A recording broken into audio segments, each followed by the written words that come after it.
This is going to be a very controversial video because I know the natural hair community is all about DIY. And while I rep the natural hair community, this is really not about the natural hair community. This is about the hair and wellness community.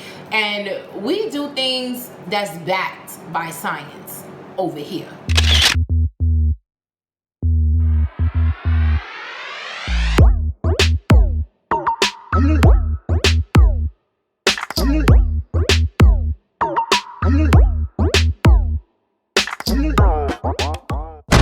Welcome to Hairscripts.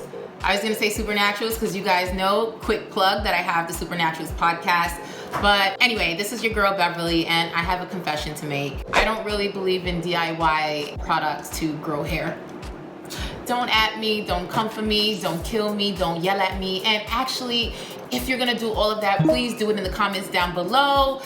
After you subscribe to this dope behind channel that is gonna put you on to everything that you need to know to grow your hair, regrow your hair, improve your hair's texture, do all of the above. And not only that, but skin, beauty, all that stuff. We are the beauty central, beauty scripts, hair scripts for Black and brown women. Anyway, back to my point. Listen, while I do believe that DIYs are really great, some of them, for maintenance, as far as maintaining your hair's texture. And okay, let me take a step back. I think that DIYs, they have really great superficial functions, right? Which is improving your hair's texture, you know, moisturizing, those kind of things, right?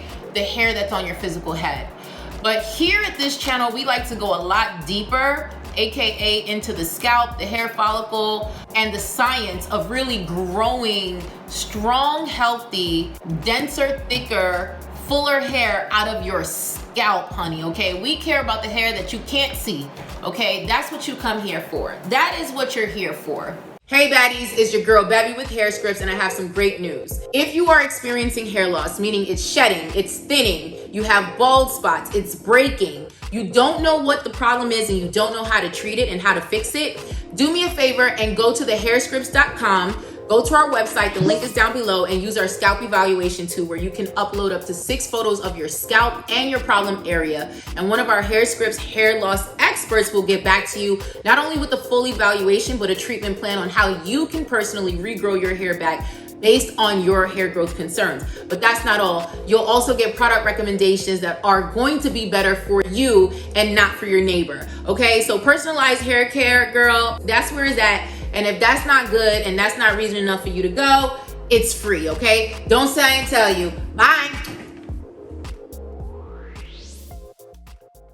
So with that being said, there's a lot of things out there, on YouTube, on Instagram, on social media, all of that good stuff about growing your hair, about, throwing on some mayonnaise, some ketchup, just throwing the kitchen sink on your head to so-called grow your hair. Now, while I 100% believe in throwing some of the things, in your refrigerator or in your cupboards, in your cabinets onto your hair so that you can have really beautiful hair texture, improve overall texture, I don't know that I believe in throwing them on top of your scalp to grow your hair.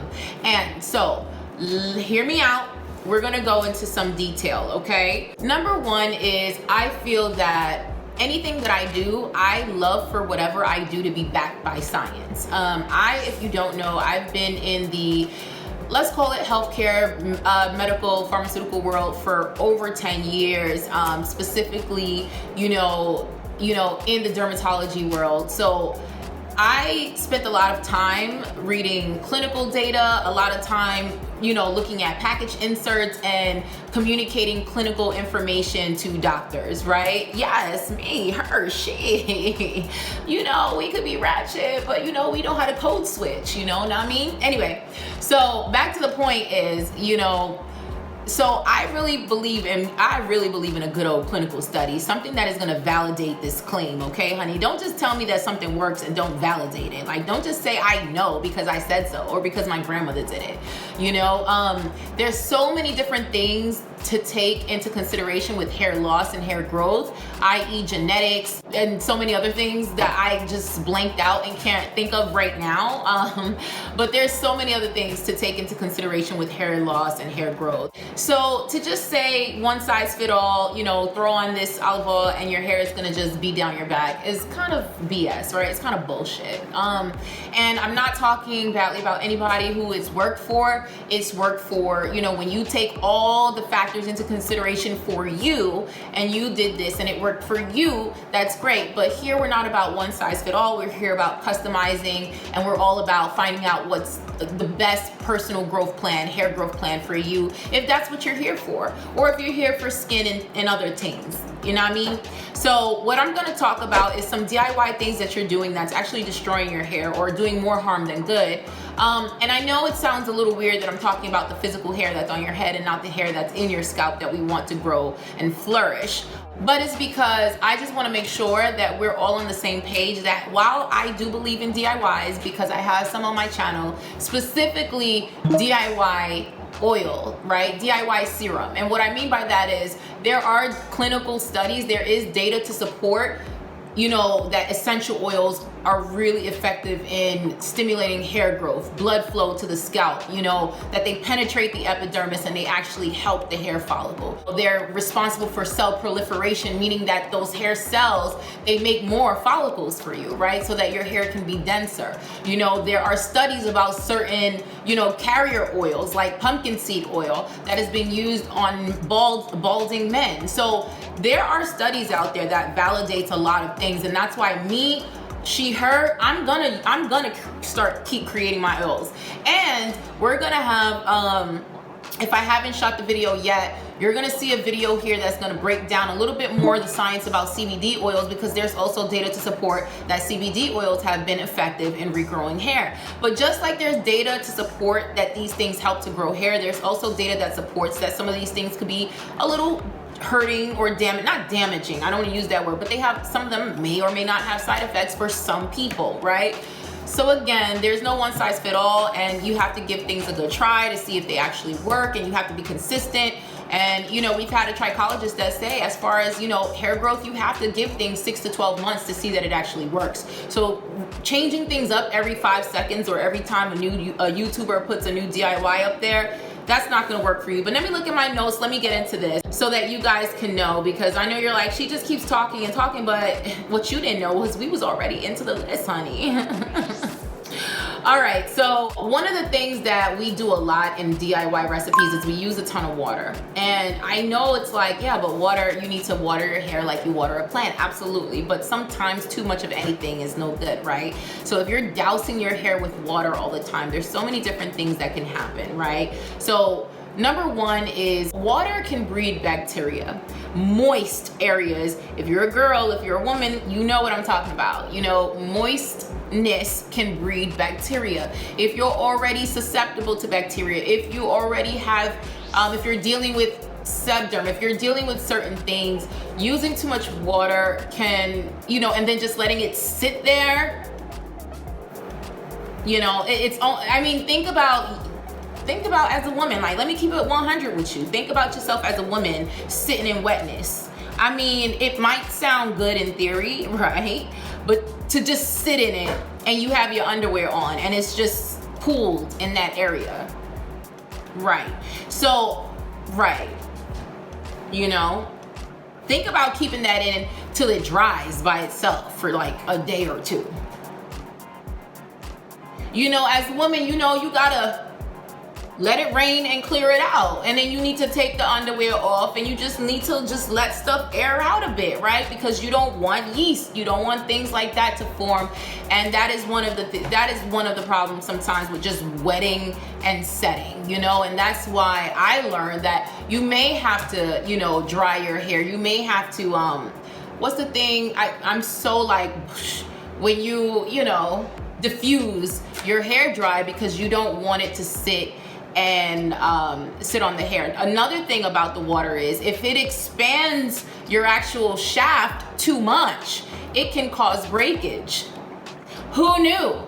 I didn't. I was one of those girls in the summertime, honey. I would do my little wash and go, my little mina, wash my hair, and then just go outside and just let the sun do what it does, you know? Not knowing that if too much water can expand that shaft, honey, and it can actually break that hair. It can cause permanent breakage. And even if it doesn't break it, it can cause permanent damage to the hair because it drowned the crap out of your hair. And guess what? Now your hair is damaged. So be very mindful of water. Do not overwater, do not oversaturate, and don't let it sit in water. Sometimes you might want to replace water with aloe vera juice. Now here's a DIY for you. Replace it with aloe vera juice if you want to do a little bit of hydration, right? You can't go wrong with aloe vera, which is almost 75% or more of water anyway. So let's move on, because I said a lot about water. Another thing about DIY recipes, and this is not necessarily damaging. I'm gonna say this. It's not necessarily damaging, but something about DIY recipes, and this is what we learned from one of our trichologists, is going back to the science of things. There's certain foods that has certain foods or certain proteins, right? And they have molecules that are so big that it does not fit into your hair, right? So your hair cannot absorb that because the molecules are too big, right? There's science that has to go behind breaking down certain molecules so that your hair can actually absorb it. So this is not damaging, but it's just not doing anything. You're literally just wasting your Saturday, honey, when you can be out and about, running around the track, getting your body together, getting your post-COVID body ready, so that when the summertime come, okay, especially if you don't have all year round summer like in New York, you're ready. But no, you've been home all day sitting with, you know, what is it? Not so Fritos. What is it? Not sour cream and onion. Child, what was I trying to? Sweet potatoes and whatever else and it's not doing anything. It's really not even improving, honestly, not improving the texture of your hair. Now, while there are things like avocados and stuff that can be used as a cream base because it has the same cream base or the same kind of like mechanisms or molecules or compound as, let's say, a cream base that would be found in any products. So let's say if you were creating your own product and you use avocado as a cream base, yes, because it's very creamy, it has the fatty acids in it, so it would have that creamy hydrating thing going on, right? Just like honey is a humectant, and a humectant is pulling the moisture out of the air and putting it into your hair. So that's a good thing. That's why if you watch my channel, you can check it out, my DIY avocado, aloe vera, honey, mask. That's all just for superficial stuff. That's not growing your hair. That's not gonna make your hair grow all the way down to your butt. It's not. No, it's not doing any of that, okay? So XYZ, you know, while I'm not going to tell you to Google what has big or large molecules, like pick a one and done, you know, pick one. Listen, if you have a treatment, like if you like eggs and all that stuff and you swear by it and it works for you, stick with that.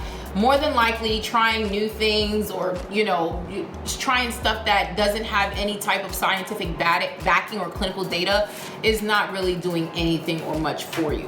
This is gonna be a very controversial video because I know the natural hair community is all about DIY, and while I rep the natural hair community, this is really not about the natural hair community. This is about the hair and wellness community, and we do things that's backed by science over here.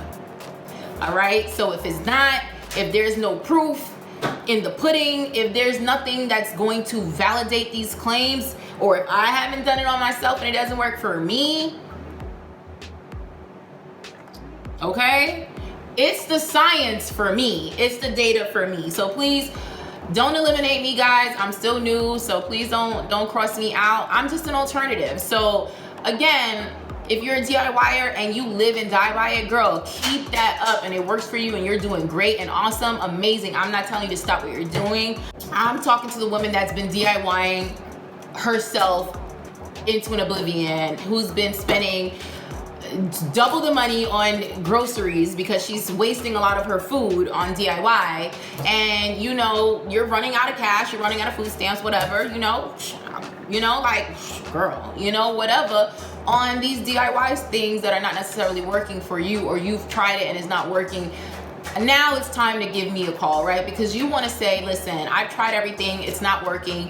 What can we do? Well, Hairscripts is the plug, honey. We can help you to actually grow hair with effective and proven strategies. That's that on that. Another thing that people do, and this is a obvious one, and this is not even a DIY, but I guess we can mix it with DIY, because it's like if you're creating your own buttercreams, your own anything with that buttery, thick, shea texture thing, right? And you're putting in your hair. Again, while DIYs are really good for texture improvement, not going against the grain with that, right? Again, we're not talking about texture improvement. We are talking about hair growth, right? And a lot of these things aren't necessarily growing your hair. They're just really, they're pampering the hair that's already on your head. Keep in mind that that hair that's already on your head is not the hair that you're trying to activate to regrow or to grow or to activate the anagen phase, which is the growth phase of your hair, or to jump on the anagen wave and optimize it, meaning, you know, let's take this sucker up a notch. You know, I have a good analogy for that, but child, I don't want to be controversial, but I can. Comment down below if you want me to be myself. You know, I pander to a lot of different people, so I try to keep it as PG and family as possible. But comment down below if you want me to be me, honey, because if I could be me, then that means I can give you guys analogies for days, because I have them. Anyway, but you want to take it up a notch. You want to intensify that anagen phase, right? So that's what we're here for. So anyway, back to the buttercreams and all that stuff. One of the things that it can do that's damaging, if it's not pretty obvious, if you're styling your hair, I have a rule. I like to style at least about an inch from my scalp, meaning I don't want the product to touch my scalp. It has no reason. Like, don't touch me, give me my space, product, because my scalp wants to breathe. That's all it wants to do. Like, the scalp just doesn't want, girl, I got another analogy that I can't use. Okay. Jesus, I just want to be, can I just be me? I just want to be me, you know?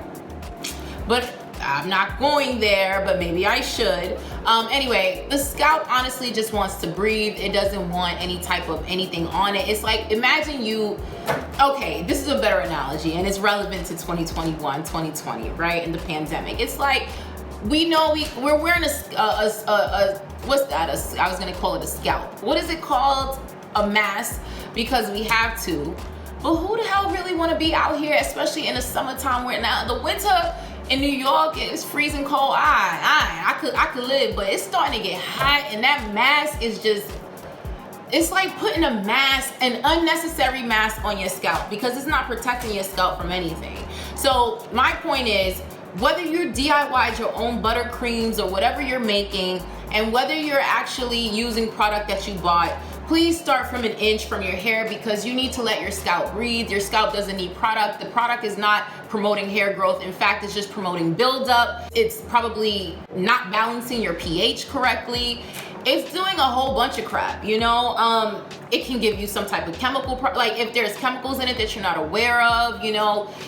It could be damaging to your follicle. It's just a whole bunch of stuff. Overall, the biggest thing is it can create buildup. That's one, buildup is not good for hair growth. It's actually really, it contributes to hair loss, and over time especially. So just don't do it. Just when you start styling, style about an inch from your scalp. That's it. It took me a long time to say that. Here's another one for you guys, and this is ACV. And I know I have an ACV, not a tutorial, but I have like a video here about sebderm and how to kind of, not treat, but how to maintain, right, at home using ACV, apple cider vinegar, if you're wondering.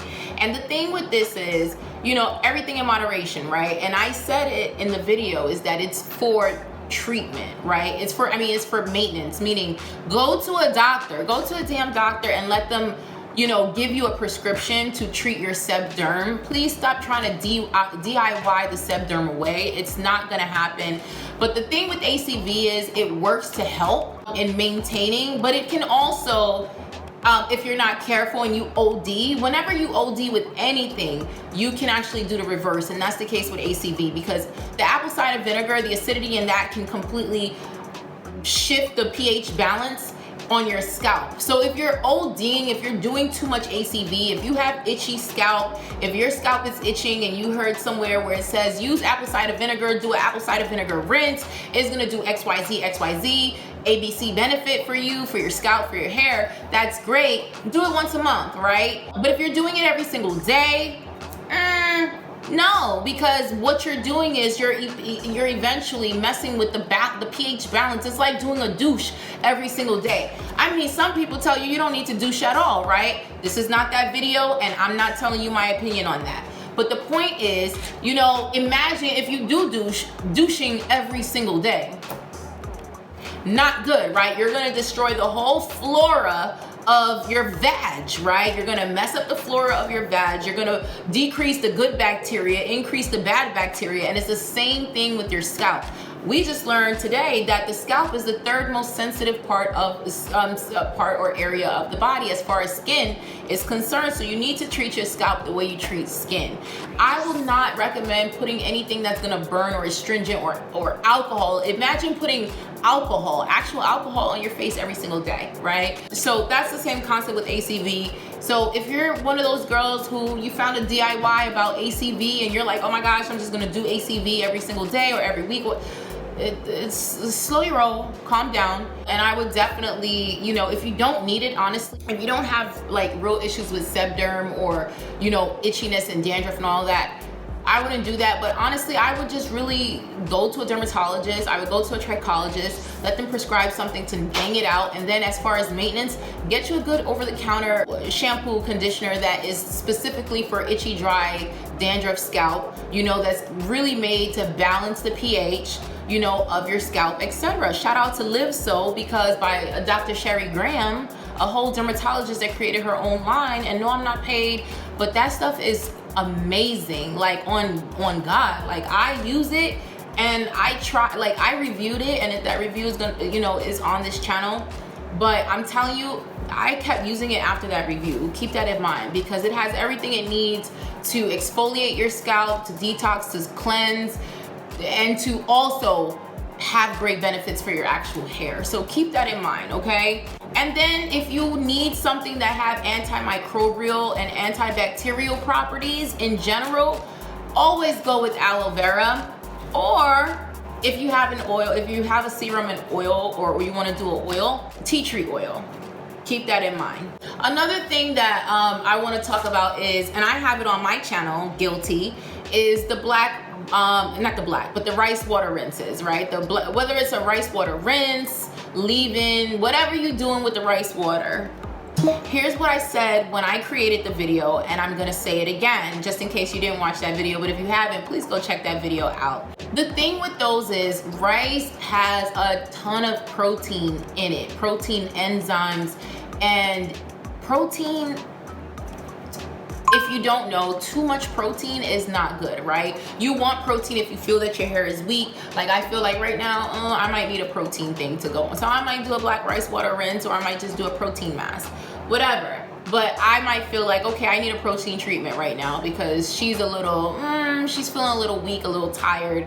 You know, when you have weak hair, it's good to do a protein to kind of pep it back up, give it some life, right? Send some love its way. But the truth of the matter is, if you're over proteining, that's not a word, but if you're putting too much protein in your hair, you're gonna cause it to break. You're gonna get it dry. It's just not what you want to do, right? So my recommendation for protein treatments is once a month, you know, or if it's really weak, hit it with twice that month, right? Alternating weekends. But please do not put, and I mean real protein. I'm not talking about, oh, this is a little mask that says it has protein in it, or this is a leave-in conditioner that says it has protein in it. No, I'm talking about real hardcore protein, and that's what rice water is. Rice water, the reason why they say it's responsible for growing your hair, while it does have certain enzymes and certain minerals that's good for stimulating hair growth, really what it's good for is length retention. So when your hair is growing, it's good for retaining it. Why? Why? Because it's strengthening your hair. So if your hair plateaus or it usually breaks at a certain point, this rice water is going to give it the oomph, the strength that it needs to not break and keep going. But if you keep using it, if you OD, if you do rice water every single day, your hair will it will fall. You might as well just bleach your hair blonde, okay? Just do that. Let's move on. Another thing that's not a DIY, but this was definitely in one of our Supernaturals podcast episodes, and you need to check that out. And I don't have the name of the trichologist off the top of my head, but she talked about the mistakes that we're making that's causing our hair to fall, break, or just lose our hair. And one of those things, and I mentioned this a little bit before, was steaming. Sis, steaming, while it has its benefits, everything in excess is too much. I'm not a fan of steaming because the concept behind steaming is you're gonna steam your hair, it's gonna open up your follicles and your pores, and you can get things in it, right? But the steam is doing two cardinal sins, right? It's adding a whole bunch of water to your hair. And the analogy that she used, which was awesome, was imagine a sponge, right? Your hair is a sponge.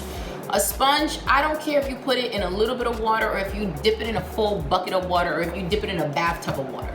It's only going to expand as much as it can, right? It does not, stop putting a whole bunch of water thinking that it's going to expand to an oblivion, right? It's only if it's dry, if it's dehydrated and you put it in whatever you put it in, it's only going to expand to the level that your hair can expand to. The thing with the steamer is it is giving you just an overdose of water, like just an overdose of, like once you steam it up and it plumps up, girl, you're good.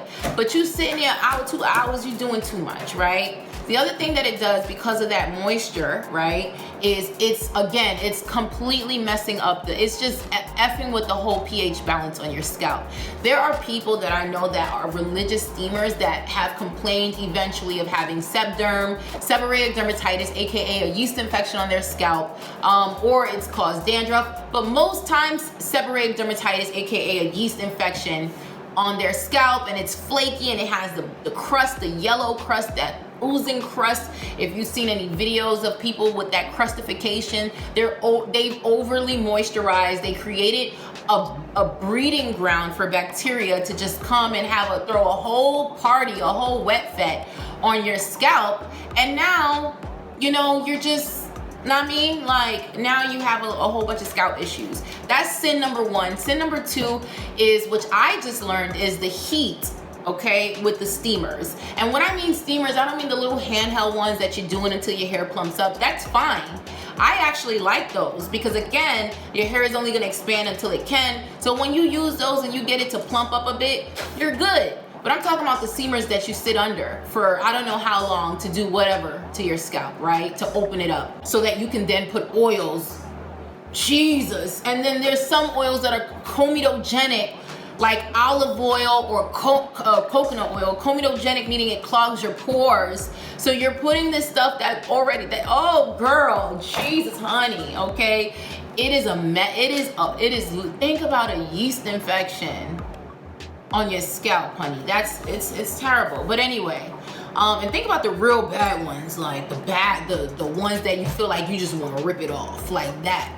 But anyway, the second thing is the heat, right? It can overly burn your hair, right? And you're thinking, well, it's steam. It's not actual heat, right? But the steam can be even hotter than just physical heat because it's steam. So that steam can literally pierce through your hair and it can burn your hair so much so that you've destroyed the curl pattern in your hair.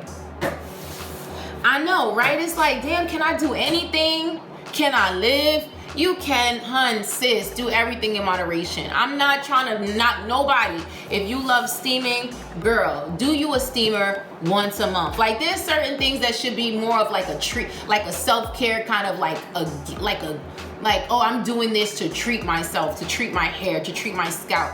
But you really don't want to do that and then layer it on with product and a whole bunch of stuff. And then just, if the moisture wasn't enough for you, think about how that steam is actually burning your actual hair shaft, and it's burning it to the point because it's so hot. It's causing heat damage, but at an accelerated rate. So if you know what heat damage is, the steam is causing heat damage at an accelerated rate. And imagine you doing this every week. Some people every 3 days, depending on how often they wash their hair. Sis, don't do it. I'm gonna complete this by saying I can go on and on and on about a lot of the different things that we're doing. Here's an honorable mention, and this is not a DIY, but this is something that a lot of us are guilty of doing. Please follow the manufacturer label. Who's done this before and has damaged their hair? I was one of those, ooh, deep conditioner does this, and this. Girl, I'm gonna use it as a leave-in. Sis. And the deep conditioner label said, wash thoroughly, completely after 15 minutes. The manufacturer knows why the manufacturer is telling you to do this, okay? The manufacturer obviously knows that it has chemicals, it has preservatives, it has different types of ingredients, whatever, in it, or maybe even actives that can be damaging long term. So if a manufacturer says, please only use this for this amount of time and wash it out, do that. Even if you go a little longer, like I'm a set and forget kind of girl. I put stuff in my hair and I can leave it in for 30 minutes, you know, whatever, sometimes a day, which is still kind of pushing it, right? Think again, your hair is only gonna do what it's gonna do when it's gonna do it, right? But you know, you forget, you don't put any heat to it, you leave it overnight, fine, that's okay. You're letting your own body temperature activate the chemicals and whatever, so that's fine. But no. I'm talking about using that deep conditioner that should be washed out as a leave-in conditioner. Can I tell you, for a minute, my hair was looking like everything was full, thick, big. And then at some point, whenever I would wash, you would just see just breakage, like boop. And I'm like, what is going on? And I'm not thinking the culprit is that I'm leaving the deep conditioner in my hair as a leave-in or styler, because I liked how it, you know, that deep conditioner has a way that it makes those curls pop that the styler didn't. So I would just do the deep conditioner as a styler. No, this is a true story. I really did these things. And I really believed that they were helping me. I said that to say, sis, please, for the love of God, stop. If the manufacturer says to do something, do it. If you go a little bit beyond, but please do not. I mean, and I was leaving this stuff in for days, weeks. Imagine not washing your hair for a week, 2 weeks, and you have a deep conditioner in your hair. All right, that's my honorable mention. I'm done with this. Thank you so much for watching to the end. If you did, subscribe to this channel. We are dope. We have science-based topics. We talk to experts, dermatologists, trichologists. We speak to OBGYNs, girl. We talk to everybody that is giving you the tea on how to release your inner baddie. If that's what you're here for, even if you're in your 30s and 40s and you have not been the baddie that you knew deep down inside you were meant to be, this is the place. Thank you so much. Subscribe, like, share. Thank you. Bye.